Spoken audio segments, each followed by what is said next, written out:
পুজো আসতে আর মাত্র কটা দিন, কারণ দেখা যাচ্ছে যে শহর কলকাতার সকল পূজা মণ্ডপে শেষ প্রস্তুতি চলছে।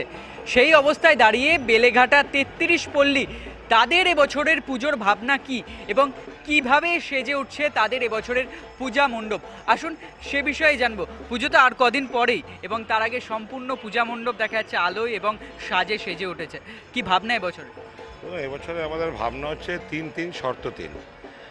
শিল্পী শিবশঙ্কর দাসের হাত দিয়ে আমাদের ২৫ বছর এবার সিলভার জুবলি, পুরো মণ্ডপটা সুসজ্জিত হয়েছে এবং তার সঙ্গে এক্সট্রা একটা পালক জুড়েছে আমাদের মধ্যে। সেটা হচ্ছে শ্রীযুক্ত গণেশ হালুই, ৯০ বছর বয়স।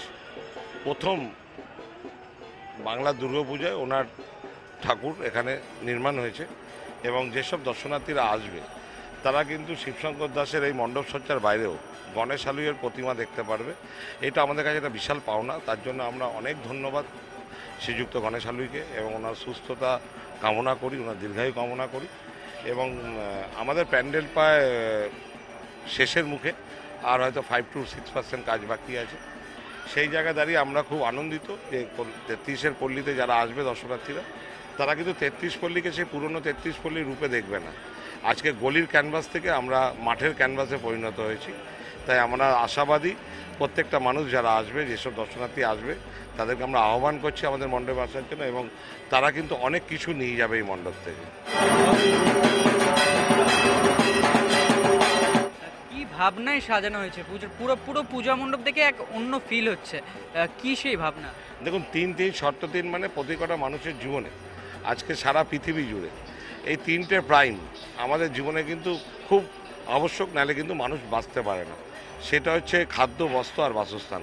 এই ৩টেকে নিয়েই পুরো মণ্ডপ সজ্জিত হয়েছে। তাই আপনি যেগুলো দেখছেন সবই কিন্তু আমাদের নিত্য প্রয়োজনীয় জিনিস, খাদ্য, বস্ত্র এবং বাসস্থান। এই ৩টেকে নিয়ে আমাদের মণ্ডপটা সাজিয়ে তোলা হয়েছে। বিশেষ কোনো বার্তা সেটা উপহার দেওয়া হবে এই পূজা মণ্ডপ থেকে?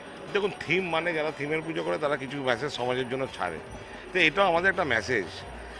এই মেসেজটা মানুষ নিয়ে যাবে এখান থেকে, এটা আমাদের খুব ভালো লাগছে। এবং যেভাবে শিল্পী এটাকে রূপদান দিয়েছে, যেভাবে উনি এই দীর্ঘ অক্লান্ত পরিশ্রম 6 মাস ধরে করেছে শিবশঙ্কর দাস, তার কাছেও আমরা ধন্যবাদ, তার কাছেও আমরা কৃতজ্ঞ। উনি আমাদের পুরনো সম্পর্ক নয়, আমার 2011 থেকেই ৩৩ পল্লী আজকে যেই জায়গায় আছে তার জন্য পুরো কৃতিত্বই যদি থাকে সেটা হচ্ছে শিবশঙ্কর দাসের।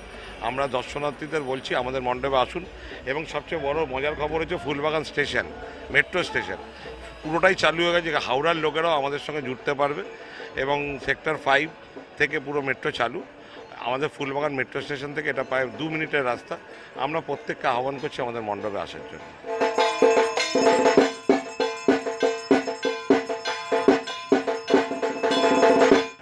একদমই, যে ৩৩ পল্লীর পুজো আমরা এতদিন দেখেছিলাম সেখান থেকে সরে এসে তাদের এবছরের ভাবনা, কারণ দেখা যাচ্ছে সম্পূর্ণ পুরো পূজা মণ্ডপ তাদের যে কাজ বাকি ছিল তা আর কিছু সংখ্যক কাজ বাকি, অর্থাৎ পুজোর জন্য সম্পূর্ণ পুরো দমে প্রস্তুত রয়েছে বেলেঘাটা ৩৩ পল্লী।